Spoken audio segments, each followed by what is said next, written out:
Assalamualaikum warahmatullahi wabarakatuh. Kami dari kelompok 11 akan mempresentasikan mengenai strategi promosi. Dengan anggota kelompok saya sendiri, Novanda Eka Nur Azizah dan Riki Firmansyah. Langsung saja, di sini saya akan menjelaskan mengenai definisi manajemen pemasaran. Nah, menurut Dharma Mesta dan Handoko, yang dimaksud dengan manajemen pemasaran adalah berbagai kegiatan pokok yang dilakukan oleh sebuah perusahaan untuk terus mempertahankan kelangsungan hidup perusahaannya, untuk kemudian berkembang dan untuk mendapatkan laba atau keuntungan.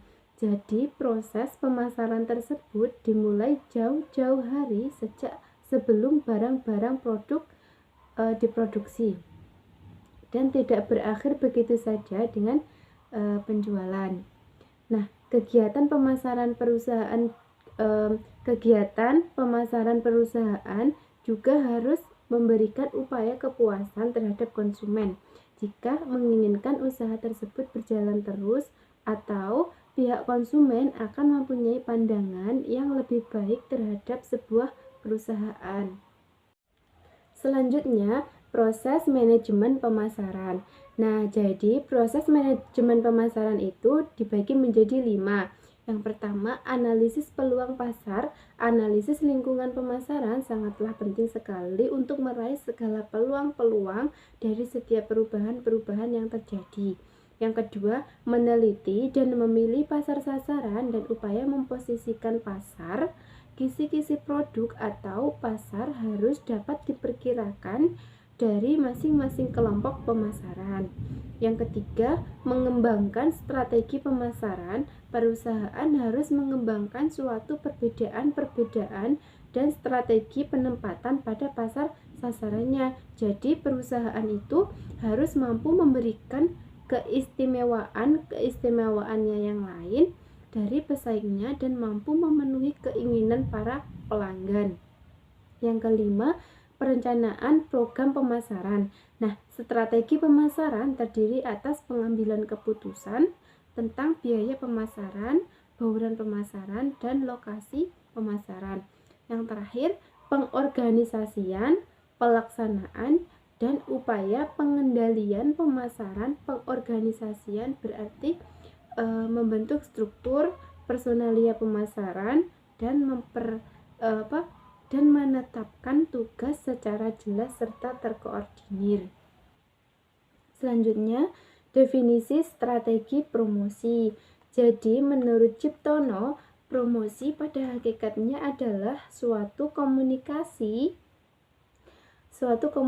pemasaran, artinya aktivitas pemasaran yang berusaha menyebarkan informasi, mempengaruhi atau membujuk, dan atau mengingatkan pasar sasaran atas perusahaan dan produknya agar bersedia menerima, membeli, dan loyal pada produk yang ditawarkan perusahaan yang bersangkutan.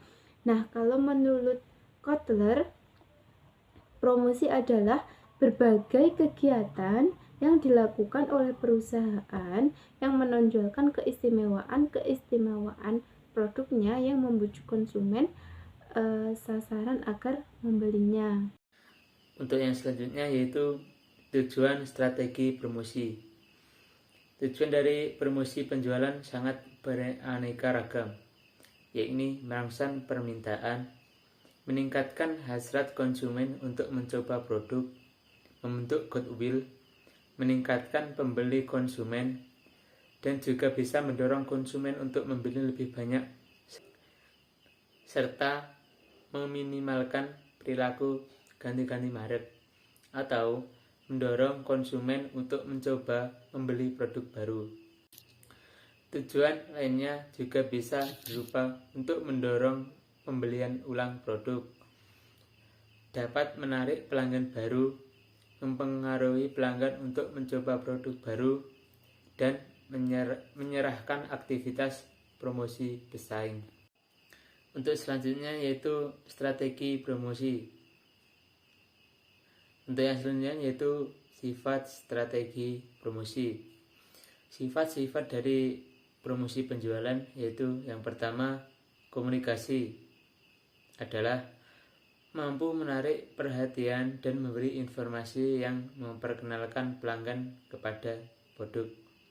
Yang kedua, insentif, yaitu memberikan keistimewaan dan rangsangan yang bernilai bagi pelanggan. Yang ketiga, undangan, yaitu untuk mengundang khalayak untuk membeli saat itu juga.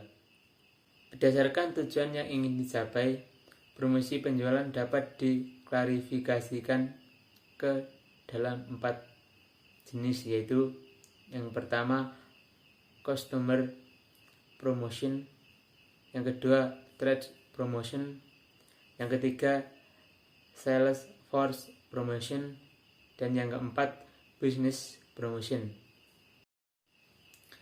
Yang selanjutnya, fungsi strategi promosi. Fungsi dari strategi promosi penjualan adalah untuk mencapai tujuan komunikasi.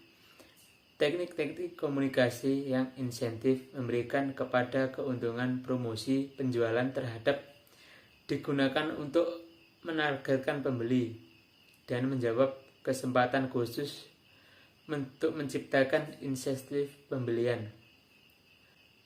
Dalam pengembangan strategi promosi penjualan, pertama-tama perlu didefinisikan tugas-tugas komunikasi dan yang diharapkan dicapai oleh program promosi penjualan. Berikutnya, tujuan-tujuan promosi khusus ditetapkan menyangkut kesadaran dan keinginan pembeli.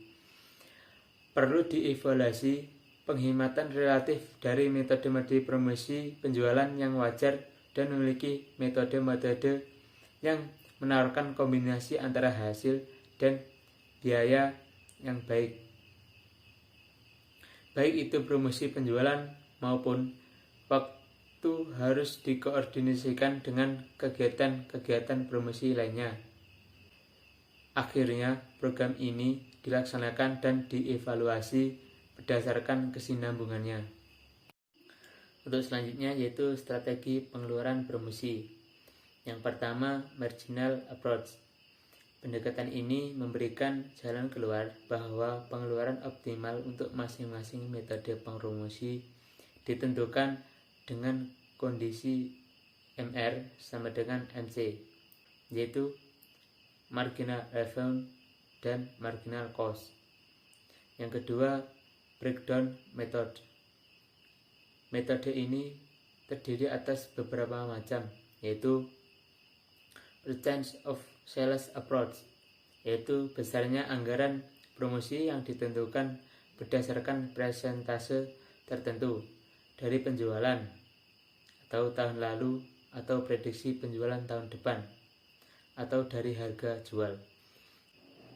Yang kedua, overtable method, yaitu besarnya anggaran promosi ditetapkan berdasarkan perkiraan manajemen mengenai kemampuan keuangan perusahaan. Yang ketiga, return on investment approach, yaitu pengeluaran promosi dianggap sebagai investasi.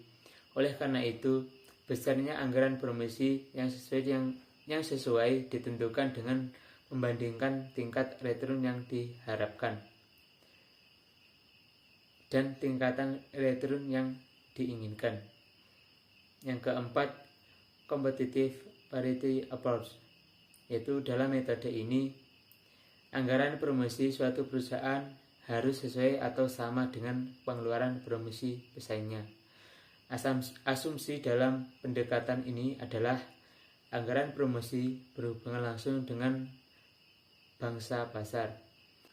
Dengan demikian, agar bangsa pasarnya tidak berubah, maka pengeluaran promosi pesaingnya atau pengeluaran pesaingnya merupakan kebijakan yang kolektif dari suatu industri.